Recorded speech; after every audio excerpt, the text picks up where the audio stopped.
नाज़रीन आदाब, TN Urdu news में आप सभी का इस्तकबाल है। आइए नज़र डालते हैं आज की अहम खबर पर। रियासती कांग्रेस हुकूमत ने आज असम्बली में अपना पहला बजट पेश किया।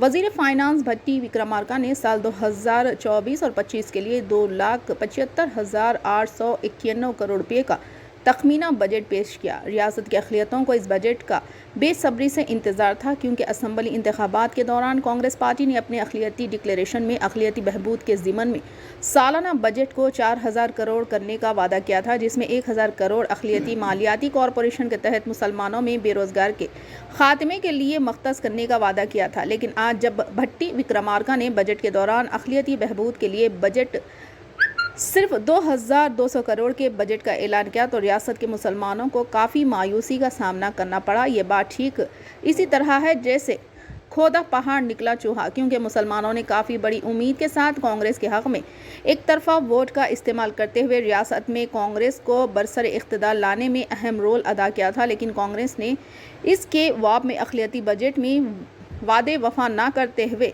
साबित कर दिया कि अक़लियतों बिलखुसूस मुसलमानों के मामले में इसी तरह की कहनी और करनी में फ़र्क है। और माजी की तरह इस बार भी कांग्रेस ने मुसलमानों को फिर एक बार सब्ज़ बाग दिखाया है। अब सवाल यह है कि इन ख़बररसां इदारों से भी जिन्होंने कांग्रेस की तायद में अपने अखबारों को रंग दिया था, क्या वो अब कांग्रेस की इस दगाबाजी पर सवाल उठाएंगे या नहीं? आइए देखते हैं ये अहम खबर।